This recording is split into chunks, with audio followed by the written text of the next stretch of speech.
Okay, so welcome Yeah. to Two Babes in a Book. We have a special guest today. Can you introduce yourself? Sure. My name is Jen, and I am 50% of the Bookish Sisterhood on Instagram. And I'm so excited to be here with you ladies. We're excited.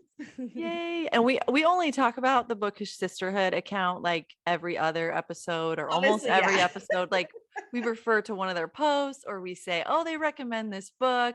So we've talked about you guys a lot. Yeah, as it should be. Awesome. Of course, yeah. yes. We are Bookstagram friends pretty much. So it's really fun to hang out with you. Yeah. In person, sort of, not in Sort person, of. but live conversations. Okay. And you guys also have separate professional accounts really quick, right? Are you both artists? Yes. So I am at Jen Olson Illustration, and I do all kinds of different illustrations. And that's my painting account. And then Kenzie makes hair accessories for young girls. So she does bows and snap clips. She just released some bracelets, and they're so cute. And it's been really fun to kind of become friends while we learn what it is like to be entrepreneurs, because we have gone through it. We started the same year, and so our shops have grown together, and it's been really fun.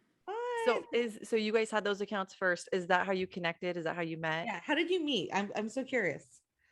We met through a mom's group on Facebook once upon a time, probably about 6 years ago, when she was pregnant with her second youngest now, and she just had Phoebe, who's now her youngest, a year ago. And so she would tell the story a lot better, because she was definitely the person who instigated it. But it was just kind of about our shops as we started them kind of at the same time. And each of us has just a handful of children. So it was all the pitfalls and excitement of just having a ton of children running around our feet all day long. It was kind of funny. And then one day she was like, I think we should probably call each other. And I was like, oh my gosh, this is where like I'm no longer cool, because I can be cool in text. I can't be cool talking. You hadn't met in person. This was all Never. Yeah, No, and that's a she big lived in step. Indiana, and I at the time lived in South Dakota. Wow. That's so cool. Wow. Yeah, she came to visit 2 years ago, because I live in Montana now. And she came to visit 2 years ago, and now I'm going to go visit her in the fall this year. So I'm really excited about that. Is that when you met in person? Was 2 years ago? Yeah. Yeah, like she came off the plane, and like we both said this was so funny, because we're used to seeing each other like on a screen. We FaceTime and stuff before, but like so I had her sitting next to me, and I'm like driving, and like I'd keep like sneaking looks at her, because she looks like her, but like when it's actually like 3-dimensional, you're like so like trying to like drive and be safe, but also like sneak peeks at like my friend that I know but didn't know, and it was really fun. Oh, like you're and real. she just came to my house. Like I could be an axe murderer, and she decided to be catfishing her, like the trust, right? The love in that relationship and the trust. That's impressive. Oh, that's so cool. So how many kids do you each have? So I have 4. Okay. My oldest is 11, and my youngest is 5. And then Kenzie has 5. And her oldest is 11, and her youngest just turned 1. Awesome. Okay. So your kids are the same ages almost. Yeah. Well, and our kids are very similar. So my oldest, I have 5. My oldest is 11, and my youngest is almost 10 months. So, and then Liz has 4. So we each have, one of us has 5, one of us has 4, and her oldest is what, 10? How old is 9 and a half? Okay, because he's the same as Sabrina. So that's so funny. I didn't know that you guys had 4 and 5 kids too, you guys. Kenzie and I are the ones that like the chicklet, and we don't like it too sad, and we've got more kids. One more. I mean, not that much more, but yeah. And you guys were pregnant at the same time. I remember Kenzie did her announcement that she was pregnant, and I think Rachel was pretty early on in her pregnancy too. Yeah. And she's like, oh, we're both pregnant at the same time. Yeah, I remember remember that. That's a lot of babies between the four of us. That's a lot of kids. That's a lot of babies. And They you could guys win a fight against us. Like we would lose. Oh, that's a lot of little readers that we're all trying to raise. And you guys homeschool, right? You and Kenzie both homeschool your kids? Kenzie homeschooled last year because of COVID, but now this year her kids have gone back to school and they're having such a good time. I've been homeschooling for 4 years, I think. So pre-pandemic homeschooling. Yeah. Nice. Yeah. Wow. And it was kind of funny because, so many people decided that they would homeschool just for the year, for whatever reason. And I got a lot of questions like, what are you doing? Like, what have you enjoyed? Like, how do you homeschool? And I'm like, oh, guys, like, please don't ask me. Like, go ask somebody who's done it for longer. But like, I'd been doing it for 3 years. It's not like I was fresh. But it was one of those things where I was like, I can't be that person. But we love to homeschool. And there are moments where it would be really nice if the kids could go to school and then I could have a couple of hours to myself. But we really enjoy it. And our curriculum is really reading heavy. And so that's just been really fun to have them like love to read. And all of my kids are so different. The oldest ones my oldest hates biographies. Like she's like, oh, science. I hate science. But like you give her like a magic book and she'll like eat it in, 4 hours. And I'm like, okay. Whereas the second one, she thinks that fantasy is kind of silly and she loves to read about real people. Like it's her favorite thing. And I'm like, okay, like DNA is weird. Isn't that funny? So Like, different. As they are, like I'm learning that there's very little we can do. I mean, we can try to channel them, but it's channeling. There's very little controlling going on. And like, you just try to hold on for dear life and it's exciting. It's exciting and very humbling. And you're out of control. It's not in your control and they're all wired so different. So you try one thing for one kid and it doesn't work for the other one. And it doesn't work for the other one. It's like constant trial and error for each kid. Oh my goodness. Yes. So do either of you guys homeschool? I actually was going to say I homeschooled my oldest before the pandemic. And then we're like, well, maybe let's try to go back to school. And I just I've just been feeling like this is what we're supposed to be doing for our family. And I feel like God kind of waited to push me towards that direction until I was out of the postpartum phase more. And so, because I knew that I couldn't homeschool, I know some people can, but I knew myself, my limits. I couldn't homeschool with a newborn. So I was like, this year they're all going to be in school, but I've decided I'm just homeschooling all of them starting in the fall. Like we're just going to go all in. Just gonna do it. Yeah, I'm really excited about it because I really enjoyed doing it before, but now I won't have to worry about like scheduling stuff because it was hard with my oldest. We wanted to go on field trips, but then we had to wait for younger kids to get off the bus. And it was just this way. I don't have to worry about that. We can just get in the car. So I'm really excited. Build your own schedule. Just be flexible. Choose your own adventure. Exactly. Yes. And I do not homeschool unless a pandemic forces me to homeschool. So. That's totally fine. So my kids go to school. Yes. Oh, I admire you guys. Like, I feel like, I feel like I couldn't do it. I mean, I did it during the pandemic, but I know homeschooling was way different than, pandemic homeschooling was way different than regular homeschooling for sure. Yeah. I was about to say, I feel like even the families that did homeschooling over the pandemic, like that was all like really fast decision making. Whereas like I've had 4 years now to decide like what we were going to do, what worked and what didn't. Whereas families who came home for the pandemic, like you guys had 2 months, some even less because they were waiting to hear what the schools were going to do.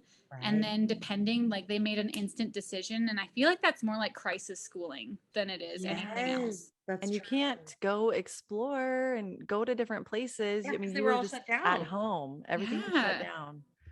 The libraries were closed. It was a sad day. Weeks. It was sad weeks. Yes. That was hard Years. for me to, I think it was hard for all of you guys, for both of you guys with the libraries being closed. Like, it was just like, that was my safe space. I would just go there when I needed quiet, and I would just go like smell the books. I mean, not Yes. usually, but just walk in. Your happy place. My happy place. So that was sad. I And know. closed I'm down. glad that's behind us. I'm feeling a lot of hope with the pandemic. Like, hopefully that's not gonna change, but it just feels like we're coming out of it, and I hope we don't revert back to it with a like a Delta variant. I'm just like Right. feeling like we're coming out of it finally. Yeah. It's been a long 2 Like years. knock I on know. all the wood right now. Yes. It's like It's feeling normal. Oh, no masks, not as much masks everywhere. So yes, there's hope. Okay, so for this episode, we are talking about a book by Amy Harmon, Where the Lost Wander. And so Rachel's going to tell us what it's about. And I do have to poke fun because when we read What the Wind Knows, I kept mixing up the name, and I looked on our master copy of what Liz typed in, and she put Where the Lost Wonder.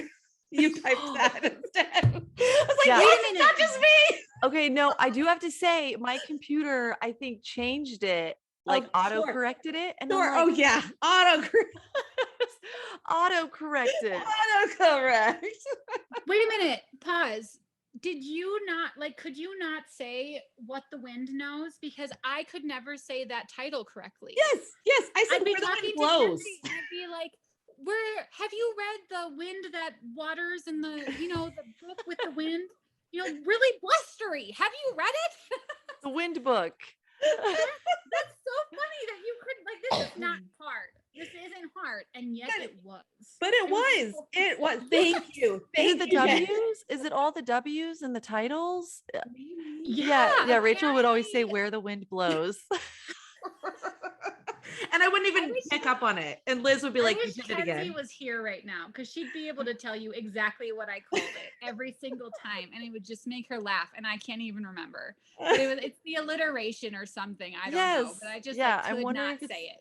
The alliteration that confuses us. And I capture the castle. I would always say I capture the flag for that one.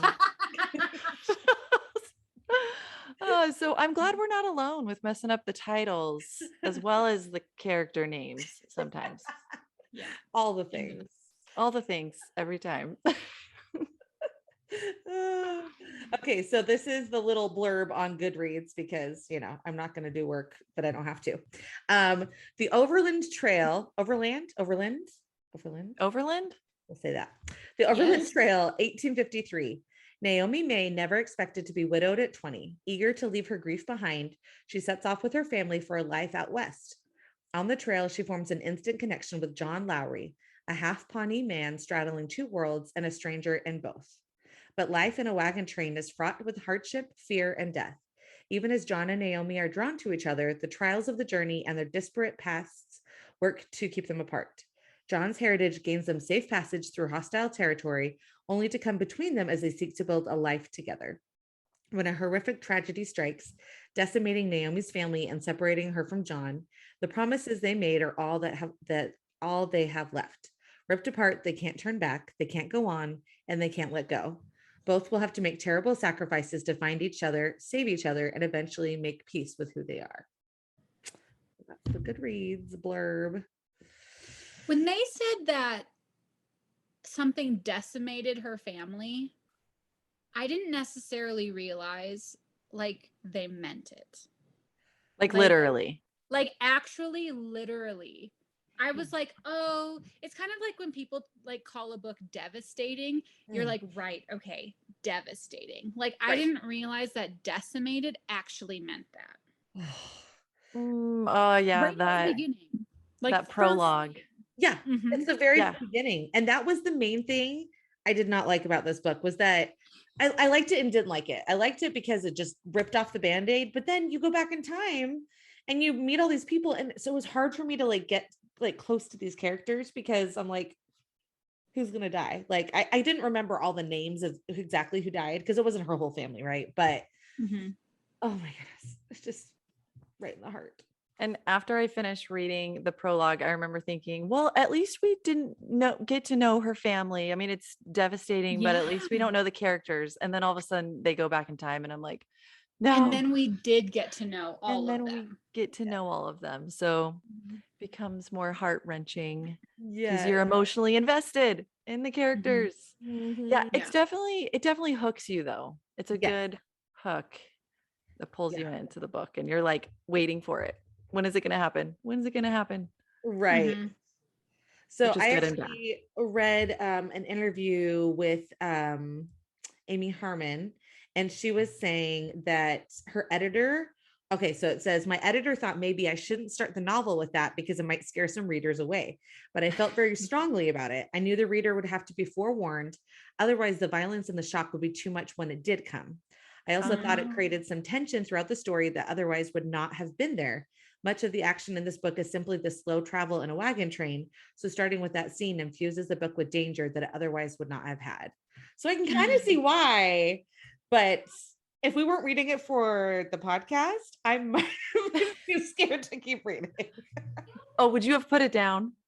I don't know. Maybe pre-podcasting, because Liz has you've given me more courage to read hard books and to cry. Sad and be and okay hard with it. books.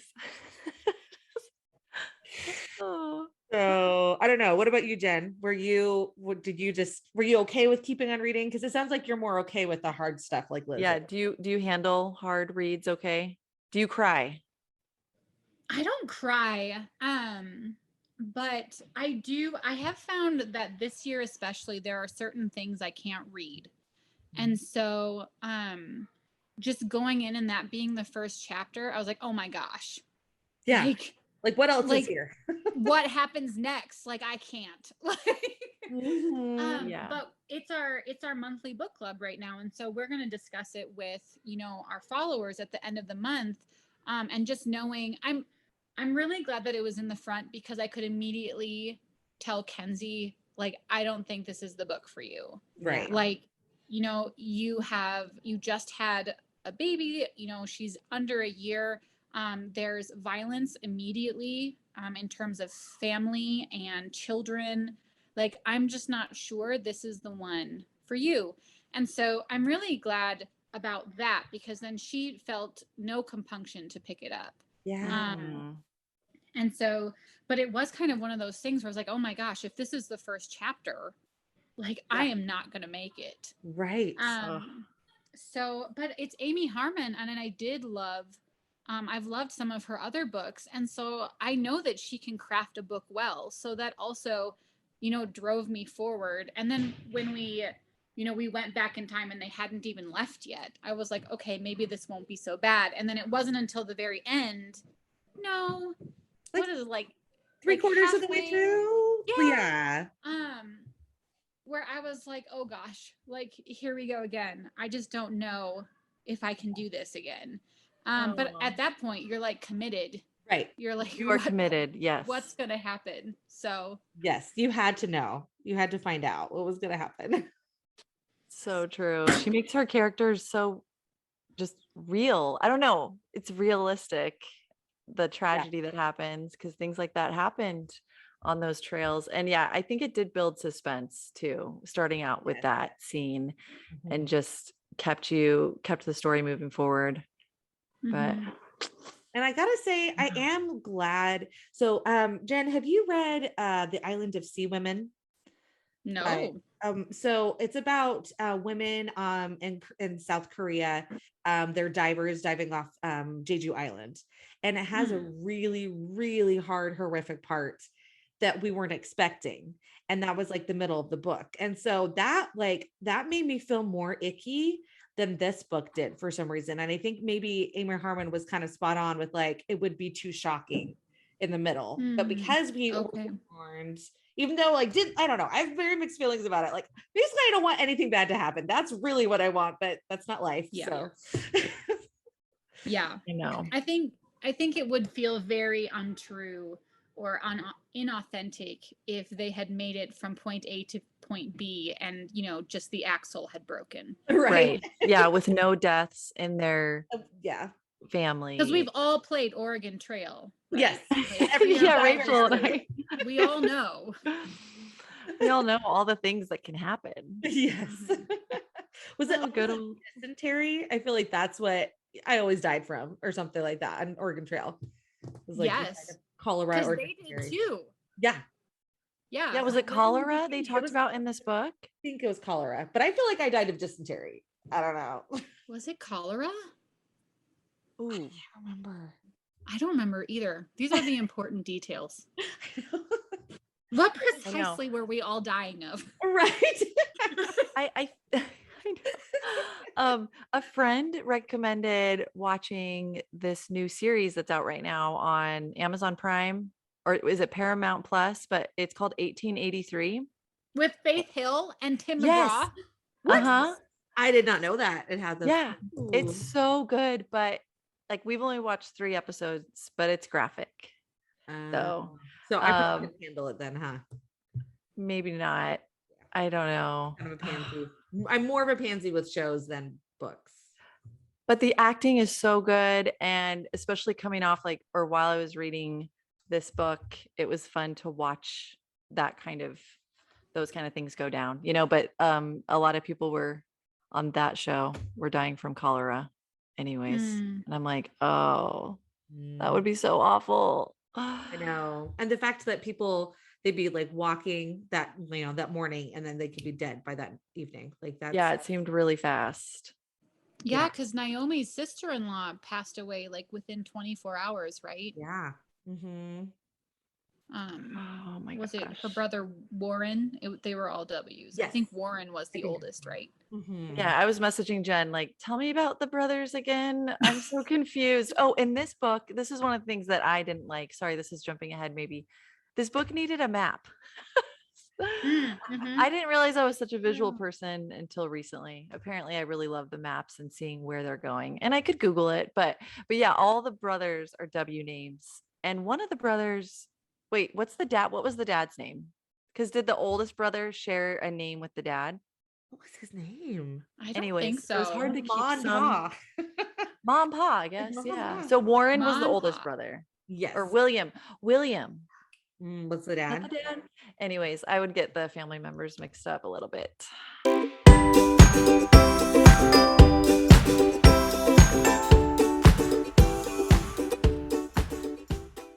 Is this like a spoiler? Like, can we spoil things, or do you all try not to spoil things? So we usually have it. So the first part is spoil free, and then we play music, and then with spoilers, like the spoiler section. So we have a spoiler section at the end. Yeah. Okay. Yeah, I just wasn't sure, like when, because like I feel like when you talk about a classic, right? Everybody knows what happens in a classic. Right. That doesn't. Mhm. Right. We do spoilers for that. Yeah. Yeah. for classics. So I wasn't sure, like with a new book, because that you can spoil, but like everybody knows that Mr. Rochester is hiding his wife in the attic. Yes. Right. So- Yeah. Although we just read Rebecca in February, we Mhm. didn't know the ending to that. Like we were totally surprised, both of us, which is And crazy. I had even read it before. I'd forgotten. That's true. I was like, wow. I mean, it had been since high school, so it had been, it's been a long time. Mhm. But still, I was like, I can't believe I forgot that. Like, that's kind of a big thing. That just happened to me though. I watched. Have you guys seen Death on the Nile yet? That's a movie No. now. I want to watch it though. Oh, it's fun. Once you get past like the heavy breathing that's in the beginning as they're like dancing together, like it's a great one. The breathing just seems sort of like unnecessary. You're like, chill. And this is but an Agatha Christie book, right? Yes. And so Okay. I've read it. I just read it like 2 years ago. And I watched the movie and something happened in the movie and I was like, wait a minute. Was that in the book? And so now I'm rereading it because I can't remember. And I just read it. Like, well, 2 years ago, but that feels like recent. That's Right. recent. Yeah. Yeah. Well, So I feel it's a good movie. I recommend it. it looks good. And then aren't they doing? Wait, no, Murder on the Orient Express was like years ago. Never mind. That was the But one. it's the same people. Okay. Or the same Poirot. Oh, okay, cool. Mhm. Yeah, we read and then there were none. And have you read that book? No, I haven't read that one yet. That one's fun. It's really short. I don't know if all of her books are this short. This was our first. It was fun. It was a Yeah, quick they're all read. pretty much the same Okay. amount. Mm-hmm. Gotcha. And they're quick. We'll have to read another one. I know. soon. That was super fun. Maybe Death on the Nile. Yeah. We can watch That one's a fun one. I think that one's really well done. Awesome. Yeah, we got to do that. Add that to our list. See, I am the classic one. The classic one. I liked, you know what I mean? Rachel is classic. She's basic. But our duo. Classy Rachel. Yeah, classy Rachel. I'm like bougie. Yeah, bougie. I like that. Bougie Jen, classy Rachel, depressing Liz. Give me all the Kristen Hannah books. Okay. Okay, I was gonna say this book was kind of like Kristen Hannah move over. Like, here comes Amy Harmon. Did anybody else feel that way? I do get some Kristen Hannah vibes from Amy Harmon books. Yes. This lot of one people- in particular. This one in particular? On Yeah, just the a lot of people were style. saying that they were comparing her. I don't think I've ever read Kristen Hannah, actually. I think Liz. Oh, I that's don't right. Because they're like heart-wrenching and emotional, but they're so good. Like, I know what's that wrong takes with me. so much talent to drag people's emotions through the mud, but then yet have them feel so satisfied after reading the book. You know what I mean? Or just like, there's so many uplifting parts in it that balances out. I don't know. Because if it were just all depressing, of course that'd be a horrible book, but there's so many redeeming qualities. So anyways, going back, the overall rating, I forgot to tell you, Jen. So we do out of 5 stars, which that's a common rating system. And I told you about the one word. So I gave this book a 5 out of 5 because Wow. yeah. And my one word was memorable. So we were talking about, I was going to ask you if you forget books, because you read a lot of books and we try to read a lot of books. And there's a lot of reads where I forget most of the plot or whatever. Depending on the book, it's like you forget about it. But I feel like books like this, they stick with you. You know what I mean? And you're going to remember that, hey, that was a really good book a year or a few years and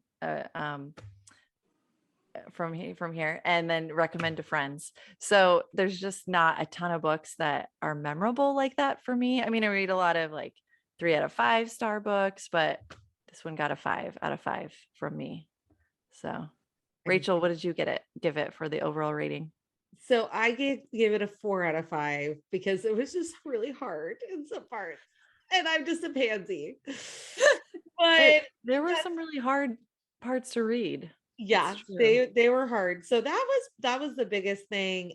And this does trigger warning, there is a rape scene, and automatically if there's a rape in a book, I just like put it down just because I have a hard time with those.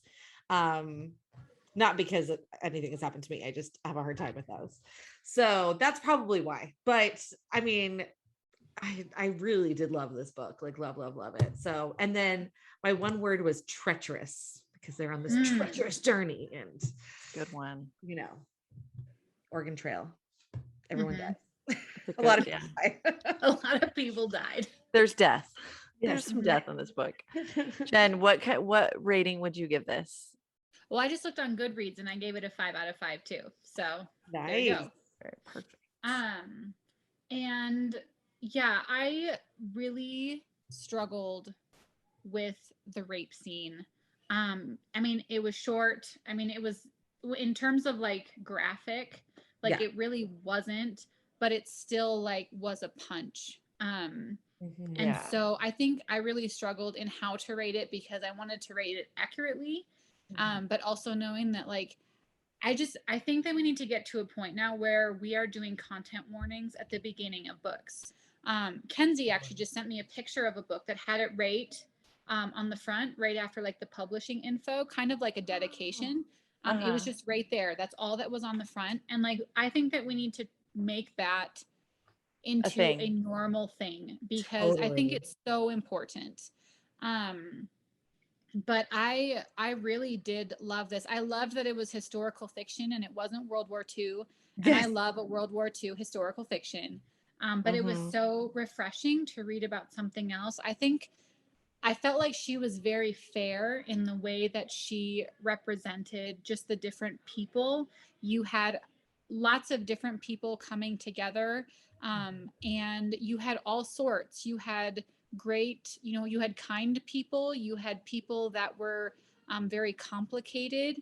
You had the different interactions of course, you have settlers coming into Native American lands and traipsing over it. And so you had that, all of those different interactions going on, that I thought were great. And it wasn't just like one viewpoint of a certain group of people. You had just this wide gamut.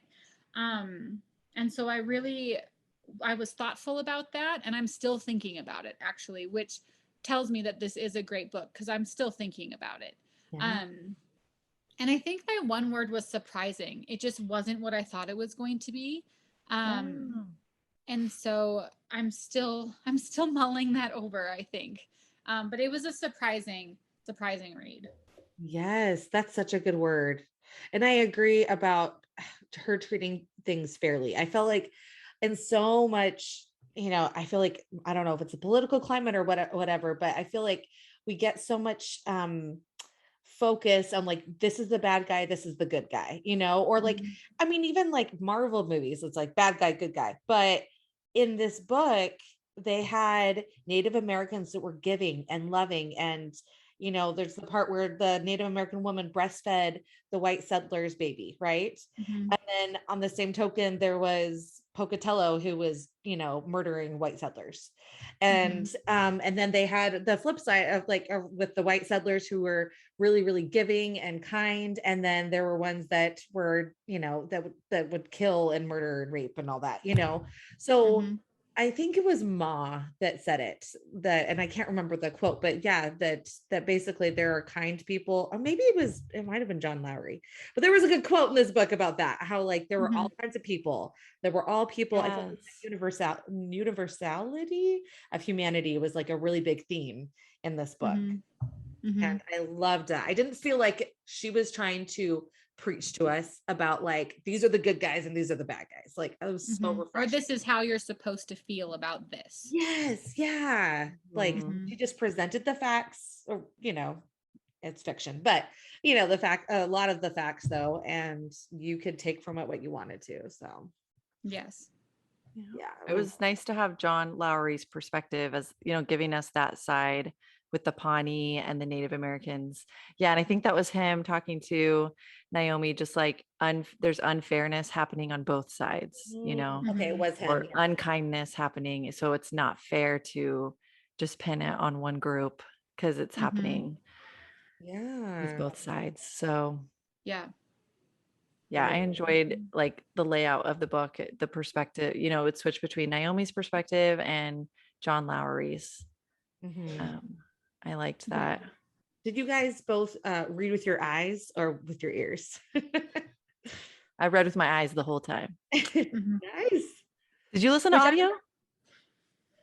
Yeah, I did audio because I was driving to Texas that whole time. I listened to it. Oh, that's right. I listened to it for 14 hours. I mean, I finished the whole book in that drive and that's how good it was. Because usually I have to like, go back and forth because I'm like, okay, I'm getting sleepy. I got to listen to a podcast. I listened to it the whole time. Wow. So I don't know. Maybe I should give it a 5 out of 5, even with those scenes, because I don't know. I think without those scenes, you would give it a 5. Hard. Do you think it'd be harder to listen? Yeah. Like with those hard parts. I can because see that. I even found myself skipping. Like I knew what was happening, and I was like, I don't need the details. Like I'm just gonna move on, And so I can see how listening would be hard. And it's hard to know because you don't want to skip over too much and like fast forward. So yeah. And unfortunately, my 11-year-old heard in the back, she didn't hear the rape scene, but she heard the after where the person who that happens to, because we don't want to do spoilers, she's feels bad that she didn't fight. And then her husband says, you did fight, you knew what you were fighting for, and like she did it exactly how she was supposed to do it. And so I had a little talk with my, Oh, that scene was, oh, yeah, thank goodness she didn't hear the scene, she heard the actual scene, right? yeah. But Right. that oh, was sad. So but that was a good pep talk from John Lowry, just a reminder to Naomi to mhm. help her. Yeah, and I felt Mhm. like her the aftermath of those traumatic events, she did a good job portraying. Like it seemed realistic, you know, how Naomi had it took a long time for her to come back Mhm. to be close to that person she was before the traumatic event. So yeah, it took me 3 weeks to finish the book, so I took my time with it, and I think mainly because I knew it was an emotional read. I procrastinated because I had time before we recorded, but I can see if you read this really quick, it would be more of like a gut punch to Yes. the emotions. And I was crying when I pulled up to my yeah, parents' I house. was gonna ask if you were crying in the I car. I was like, oh, baby wolf. Like sad. And I just been driving for 14 hours, so Yeah, you just yeah. yeah, I was like, I'm just gonna take my time with all this. I think that's smart. Yeah. So But this will be the spoiler section. Actually, this will be perfect because of, we talked previously and got cut off. So, what did you guys think of the ending with Baby Wolf? Did you feel like it was necessary that he died?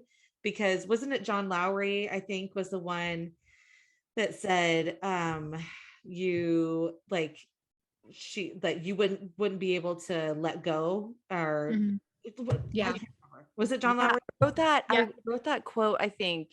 Well, okay, well, she was talking to the lost woman when she was Mhm. missing her mom, and she said, Naomi said, I gave her all my words, every ugly, terrifying one. I tell her I am trapped where the lost wander, and I don't see any way out. I will never be able to leave, not without Wolf, and he is not mine anymore.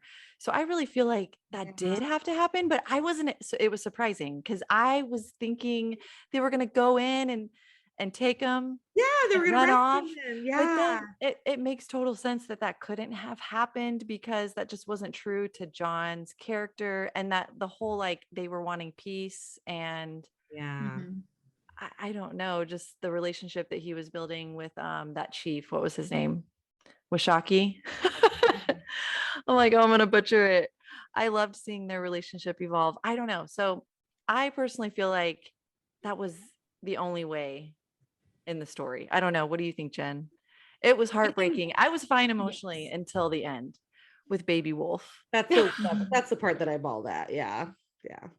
Yeah, even when, well, and you felt for, the foster mother who had taken him in as well. Like when she just started screaming after he passed away. Um, Yeah. my gosh. Like, even though you weren't sure how to feel about that situation, like you felt her, I mean, because that's her second baby now that has passed. Mhm. And Ooh, so you just really felt that agony of, you know, of her agony, and then Naomi's struggle with, she is free now. Like that was the reason she was still there, that was the reason John was still there, but she yeah. has these other brothers who are waiting. Like they were told that they were coming, that Yeah. John and Naomi would meet up with them, but she couldn't leave, but she couldn't take him. Like I think it was what was necessary for the book, but it was not what any of us wanted. I don't think. I Like, know. I did not see it coming. It's not what I wanted. But then looking back on it, it's like, yeah. And then the prologue, or no, it was the epilogue. Sorry.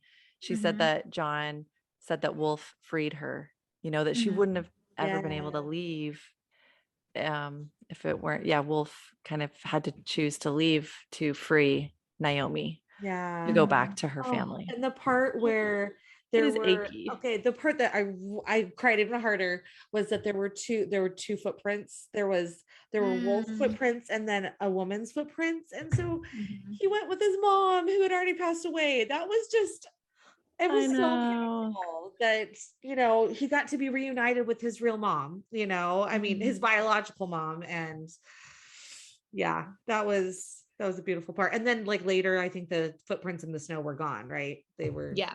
They were no more. But yeah, I really liked all the weaving of like Native American symbolism and like dreams and visions. I loved that Naomi's mom would have these dreams and that were prophetic. And I was looking at Washaki at his, because he really, and it says this in the epilogue. I think it was, no, it wasn't the epilogue. It was like the after the epilogue, like about the real history. And Washaki really did have a vision of like people flying and horseless carriages, and that knowing that the white men and the Native Americans were going to, like, their people were going to become one, like they weren't going away. And I think that's so cool that he had that vision. Like, yeah, it's neat that he was a real person and that actually happened. It was Yeah. interesting reading the author's note. Is Author's that note, that's what it was. Yeah, she talked about that and how her husband's related to John Lowry. I thought that was cool. I'm like, oh, these were based off of real people and stories. Yeah. But yeah, she mentioned how John Lowry didn't know Washaki in real life, but separately they were real people. Is that right? Yeah, Okay. I think so. Yeah, and I don't think we mentioned this, right? That John Lowry was related to her husband, the author's husband. Yeah, Amy Harmon's husband. So he was half Pawnee, and they weren't sure. That I think it seemed like his dad was white, and he was married to a Pawnee woman. Yeah, but they weren't 100% sure if he was just raised by a white man or if if John Lowry Sr. was his biological father for sure. But he still had those two worlds that he grew up in. He was a turtle. I liked that. Like he was that they knew the name and Pawnee language. He was a turtle. Yeah. And I forgot to talk about this quote earlier, but I felt like, well, I don't know if this is a theme or not, but I liked this quote that the book started out with by Jenny. It is not love if it doesn't hurt. The pain, it's worth it. The more you love, the more it hurts, but it's worth it. It's the only thing that is. And, that was like throughout the book, just like the love, but there was also so much pain and heartache along the way. So it's definitely heart-wrenching book, but so good. I really enjoyed it. This was my first book I've read that's like about pioneers, like you were saying, Jen. Mine a different too. historical fiction other than war, like World War II. Which I still love those, but yeah, it was fun to read something different. Yeah, I appreciate the authors bringing different historical moments to the forefront. Like Kristen Hanna just did The Four Winds, which is about the Dust Bowl. And so like I'm really appreciating this kind of this move towards like what else can we talk about. And I know that there are more out there that don't just talk about World War II, but it just feels like World War II is such a big event and there's so many stories there to hash out. We get a lot of them. Yes. But like these books make me want to read other things about these events, which I think they're supposed to. And so I really appreciate them being drawn out now in these fictional stories that have some tie to actual historical events and people. Right. Yeah.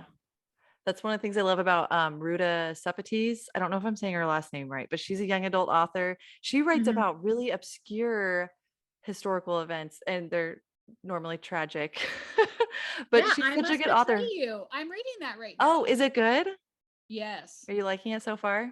Yeah, that's her latest. Plow through that one. Oh, I want to read that one. And maybe I could get Rachel to read one of her books. Liz has warned me against them. Like she's like, I don't think you're a little achy. All of them are. Feel too achy. Yeah, this is why Kenzie needs to be on here so that she can commiserate with me. Oh, the sad books. Have you read any of her other books, or is this your first? Yeah, what's her other one? Salt to the Sea. I've read that one, and then I've read that one. Yeah. And that one was hard. Yes, that one I really liked that one, but it's one of those books where you like are not satisfied at the end. Oh, You know? interesting. So you're just like, I wanted that to go a different way, but you don't actually know what that way was because the plot is so complicated that there really is no like right or wrong ending that's supposed to happen. So I think that either way, like you're going to be disappointed and not satisfied with the ending. Anthony Dewar wrote All the Light We Cannot See, and that's another amazing historical fiction where at the end you're like, but I am not satisfied. Oh, really? Mhm. That's on that's my good to know. TBR. Yeah, same Oh, here. it's good. It's creepy, but good. Oh, Not like that's in a good. thriller way, but in like just a gets under your skin a little bit way. Okay, good to know. Ooh. I just love historical fiction so much. Mhm. It's fun to read and it's fun to learn about those events. So, all right. Anything else about this book before we finish? Kind of Are you did guys like, going to read another Amy Harmon? oh, So yes. yeah, we've read What the Wind Knows. Good job. The Yes, I did bluster it right. book. I did it right. Yes. I want to. I think we will. Yeah. Which ones would you recommend, Jen? I've only read the two. Okay, Oh, we've okay. read the So we can- same Amy Harmon books. Mhm. Okay. So I want to read more of her as well. Yes.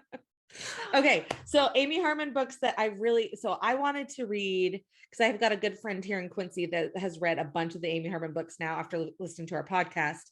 And one is like something about the sand. It's like Sands. the sand. Let me look it up. It's I'm getting on Goodreads here. okay. It's not a real podcast until someone buys a book, really. From That's Sand and true. Ash. Yes, that's the one. Oh. Iraq. I think it's a modern one, right? It's not historical. Well, I guess that's historical, but not really old. 1943, Italy, 1943. Germany occupies much of the country, placing the Jewish population in grave danger during World War II. World War II book. What? I'm in. Okay, maybe it's not. There's one about an Iraq guy, an American, Like a Middle Eastern. Yeah, let's see. Amy Harmon. Oh, The Law of Moses. is that the one? Oh, that might be the one. I feel like your friend talked about that one a lot. It might have been the Law of Moses. By the way, my friend is Amber Grubbs. What? She listens to our podcast and she's awesome. Shout out, Amber. Woo. I don't think it's this one. This one is not. It's about a teenager. Oh, okay. The Law of Moses. And that's a series. My goodness, she's written a lot. She has. What about Making Faces? Is that the one? No. Maybe I'm totally making this up and this is not a plot line. Ooh. Look at this one. The Second Blind Son. Wait a minute. Where'd the synopsis go? I was just looking at that one. Good. So is that a sequel to The First Girl Child, or is that are those standalones? Maybe that's a completely different book. Oh, it says The Chronicles of Saylock. So is that book details? This one sounds good. Oh, yes. It's The First Girl Child is the first is the first book. The Second Blind Son. So it's a duology, or The Chronicles of Saylock. Yeah, I feel like I've seen a lot about The First Girl Child, at least on this on Instagram. She's such an interesting writer. She's able to do historical fiction and yeah, this is Norse. That is so cool. This is about a Norse kingdom. Oh yeah, this sounds really good, but I have to read the first one first. So our friend, because my mother read, do you follow her on Instagram, Jen? My mother read? Because my mother read. I don't think so. So her name's Stephanie Price, but she is give it a 4 out of 5. This is a unique type of sequel because it happens parallel to the first book. It could be a standalone, but I think you would understand a lot more by reading The First Girl Child first. Reading them right next to each other may feel repetitive though. Interesting. So that is interesting. Yeah. But they're side by side kind of, instead of in chronological order. Well, Amy Harmon, did you ever write maybe I totally am getting it mixed up. And Amber's gonna be This is like, someone completely different. yeah. Yeah, you'll have to ask Embarrassing. Amber about that. Get some We're clarification. bookstagrammers. Oh, that's So funny. many books. It's hard to keep track of everything. Totally. Well, this Being was active on Bookstagram though has made me so much better about remembering authors. I never used to be able to remember authors and who wrote the book. I could tell you the book name, but then when someone would say, "Who wrote that?" I'd be like, "Well, I don't know." But now we just had somebody, I went out to dinner with women that I didn't even know. And they were talking about books, and someone said that they were reading oh shoot, I'm not, and I can't remember the title now. It's by Frederick Bachman. It's his My Mother Told Me to Tell You Sorry, or my grandmother asked me to tell you she's sorry. It's because that title is so long It and is very awkward. long. Is why you can't remember it. Yeah, so I'm sitting across from this woman, and she's like, "I'm reading this book. My grandmother told me to tell you she's sorry." And I was like, "Oh, by Frederick Bachman." And she's like, "No." And I was like, "Really? Someone else titled the book that?"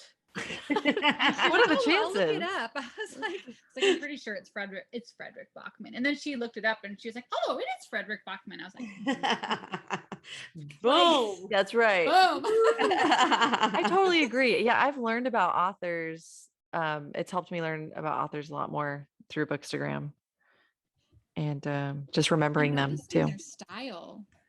Mm-hmm. Mm-hmm. Wait, okay. So I just Googled Amy Harmon, Iraq War, and From Sand and Ash is what comes up.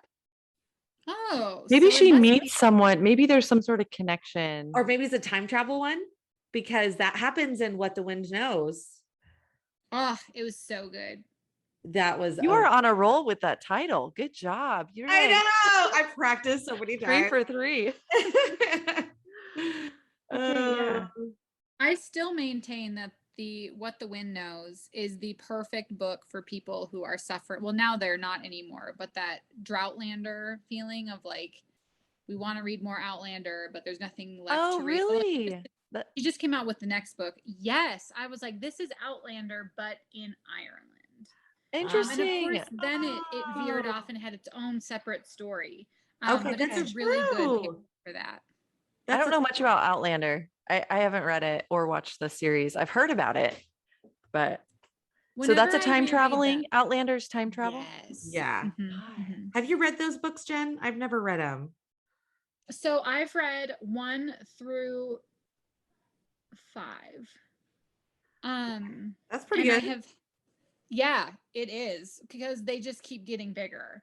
But after 4, and then I read 5 because I felt like I had to, but I've just felt no compunction to read them anymore, because I do feel like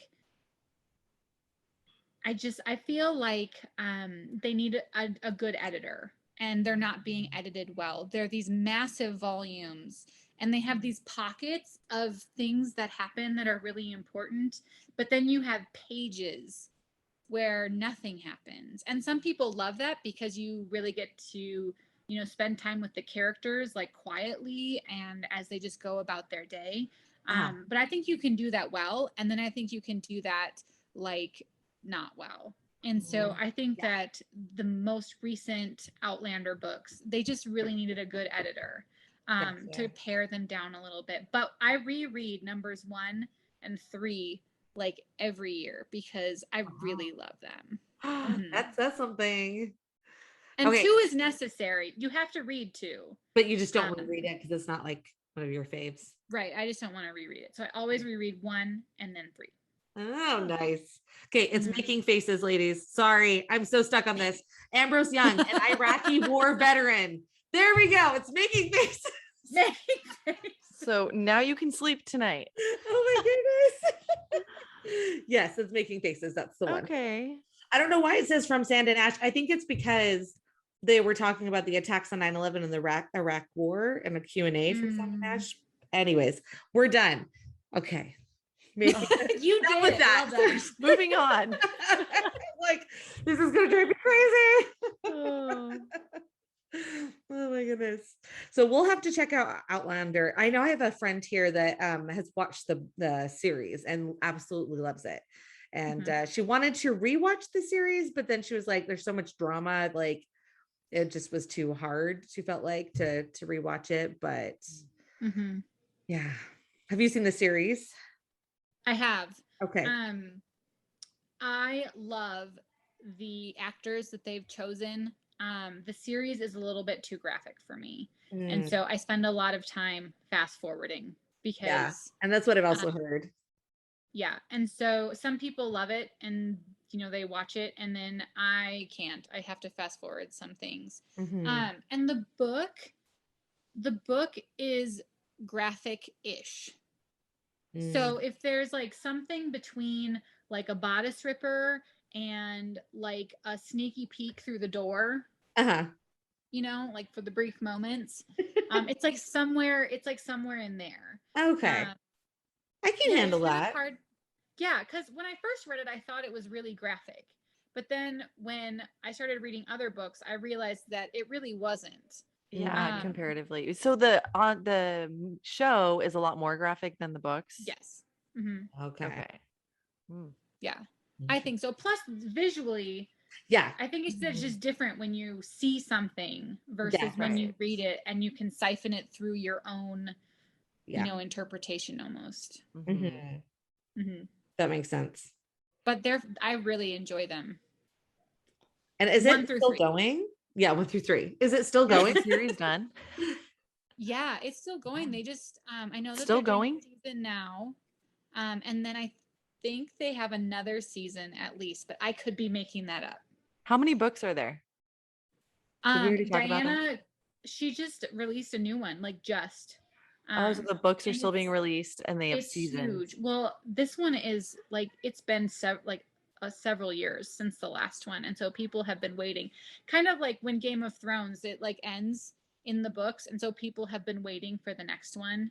Mm, It's kind of that same situation where like, was it ever going to be continued? Was it not? But now it is. yeah. So, Okay. and Interesting. I've kind Okay. of heard the same thing about that one. Is that people who love Jamie and Claire were so excited to be back with them again, Uh-huh. and then a lot of people said the same thing where this was a really big book that and not a lot happened. Mm. So I think it Gotcha. just depends on the type of reader you are. Yeah. So Liz probably would not like those aspects. I'm more okay with like sitting with it Like and Mhm. character like driven. yeah. Yeah, I'm okay with more, I don't know, I guess a little more description, not too much, but um I don't know. I think Liz, you get a little more like, can get to the point, you know. Fancy. Yeah. Yes. Like just No, read What the is the book of the purpose? I was literary. gonna say this about like I gave this a 5. Obviously, I love it, but if it weren't for this podcast, I feel like I could probably take 4 to 6 weeks to finish. Like I could take a long time to finish this. Whereas like, a Leanne Moriarty book or like I don't know if this was like a page turner, but it was so good and I really loved it. Mhm. But you know what I mean? I wasn't, and I know you said that you just like couldn't put it down, but I don't know if I was being cautious emotionally. I didn't want to get super sad, but I was like just really taking my time with this book and I didn't feel like, oh, I've got to figure out what happens as much. And maybe I was Mhm. just being lazy. But so it's like a different type of like the pace was different, Yeah, it wasn't just I like, can oh, see I that. have to figure this out, page turner type of book, but I still Right. enjoyed it. So It's yeah, it's hard to tell if I would like it or not. Mhm. I think it depends on a lot of things. My mood, if I like the characters, right. how Mhm. flowery is the language. Yeah, the flowery language you don't like. Mhm. I capture the castle. I was Yeah. like, oh, Jen, this do is you all like it I is. Capture the Castle? Do you like I've this? never read it. I have it here in my bookshelves It's a somewhere. classic, so you should I definitely read know. it. Tell us what you Who- think. By Dodie Smith, right? It's I Yeah. Uh-huh. Capture the Castle by Dodie Smith. Hmm. Yeah. Yeah, I have it here somewhere, and I've said I'm going to read it several times and I still haven't. So Yeah. right now I'm trying to read the 5 finalists for the Aspen Words Award. Oh, And cool. so I'm trying to make my way through those. And they're fabulous. But I mean, they're all thinkers. So same Mhm. thing, like I can't plow through those books and just be like done and done. Right. They're Mhm. taking time And I think sometimes, with like social media and all of the instant gratification we get, I think being able to read slowly has become kind of a lost art. And so being able to like close a book Ooh. and like sit with it and really allow it to sink in before moving on. I just think that's a different type of reading. Like there are definitely the books that you're just going to plow through. Like I read this book in 2 days. Oh my goodness, 2 days. Are you a fast Yeah. reader? No, I just couldn't put it down. I was done with Yeah. school with the kids. I was like, cheers. And they didn't see me again until like noon the next day. Oh my goodness, that's awesome. Oh. Yeah. So, but I do think that like reading slowly is just a different type of reading.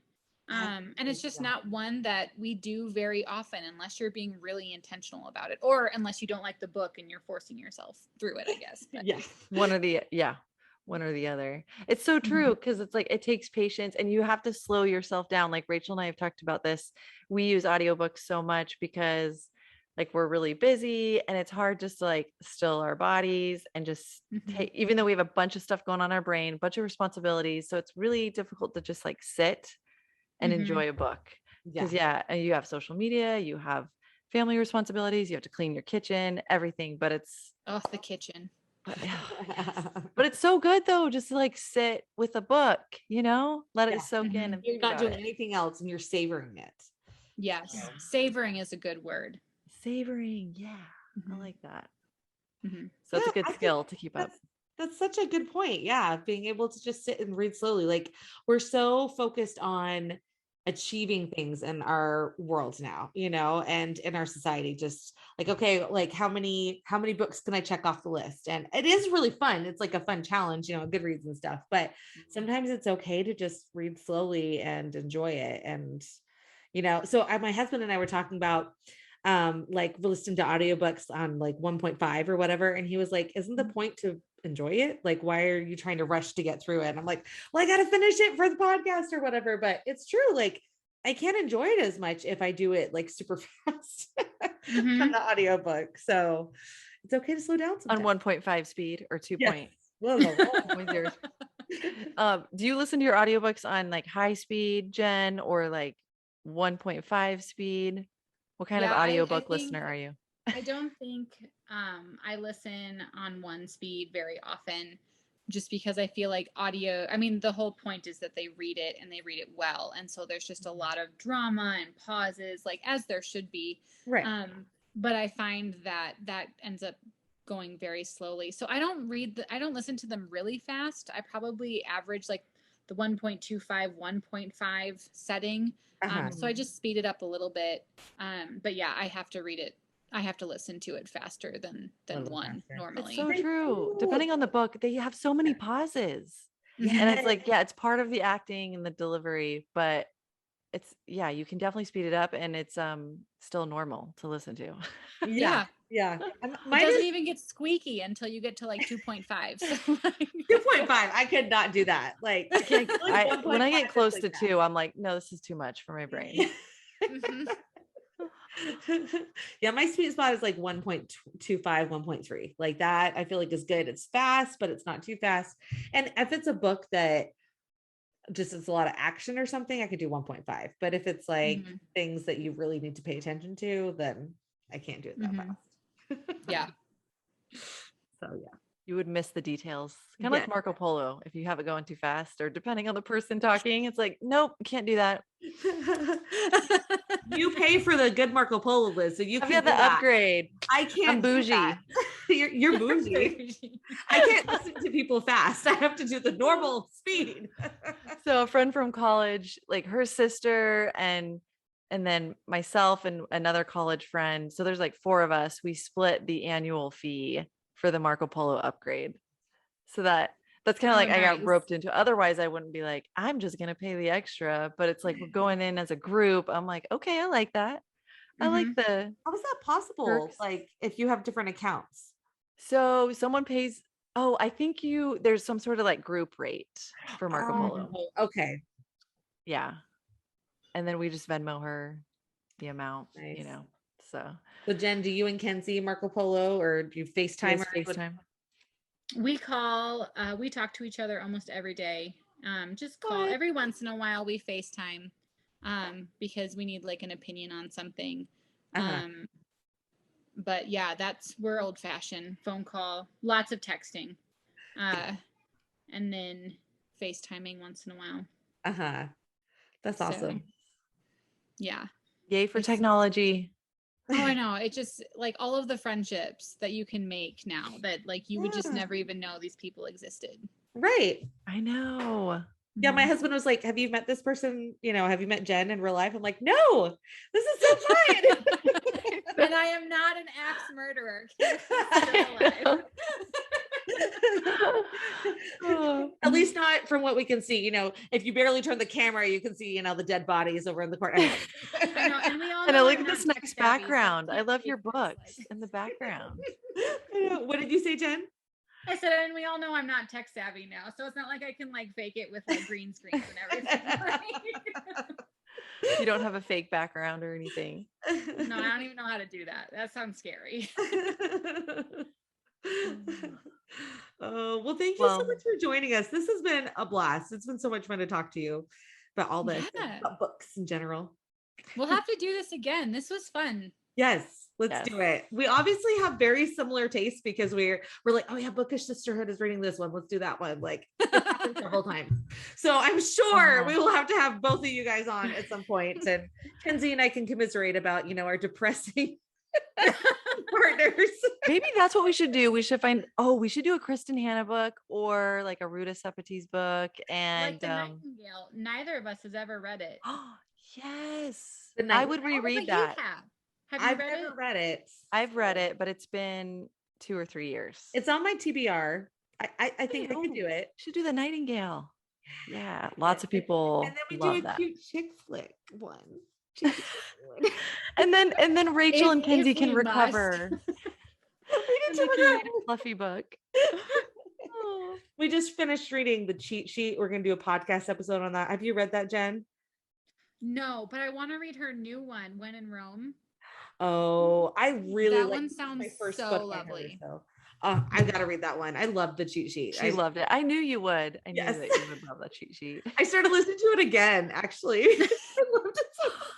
Oh my gosh. It's just it's like a Hallmark movie, but like much better. It's much better written than a Hallmark movie. So oh yeah, Kenzie and I did this with Kenzie and I did this with the oh my gosh, what is it called? All the Boys I Loved Before. Is that the first one? Yeah. When that movie came out, we like watched it and rewatched it an embarrassing amount of times. It's like so good. I've never read the books, but I've watched them. Oh, the books are fantastic. I actually have the books because normally I'll read a book and then I sell the book, as I have all these books back here. Clearly.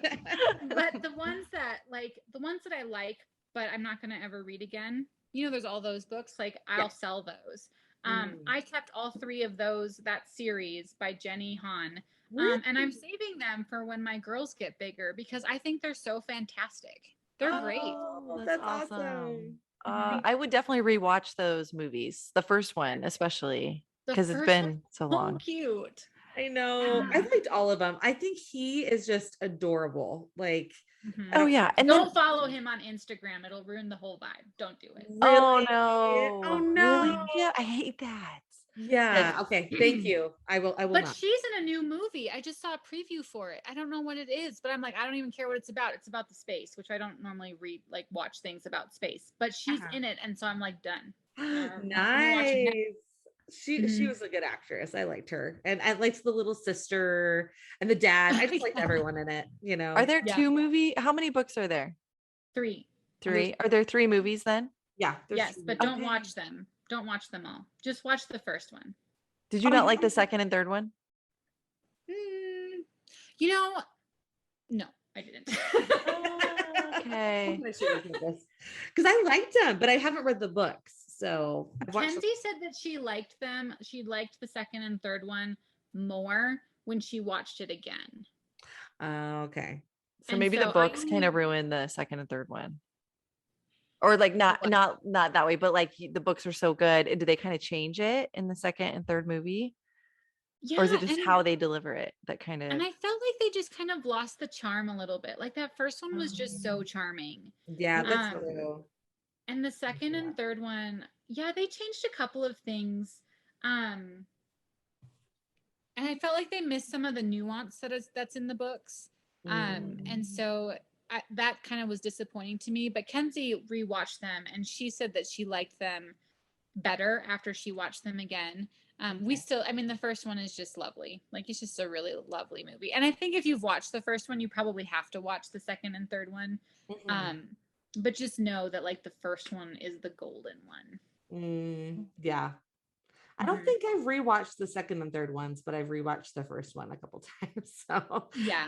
Because it's great. It's awesome. Yeah. It's very sweet. Time for me to rewatch the first one. Sounds like know. time. Getting to be that time. Well, I hate to end this conversation. It's so much. I know, it's been so fun. And I've liked how we talked about a bunch of other books. Yeah. And what you're reading. It's kind of cool. Yeah. This is great. I've got a huge list now. Again, of Always. course. So everyone should go follow Jen and Kenzie at the Bookish Sisterhood on Instagram. And we're two babes in a book.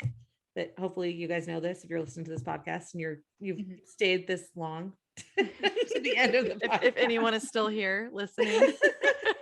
we're still here. We always wonder like how many people actually listen to the whole thing, or if they just download and listen to a little bit, But we appreciate everyone. Yes. We love you all. Yes.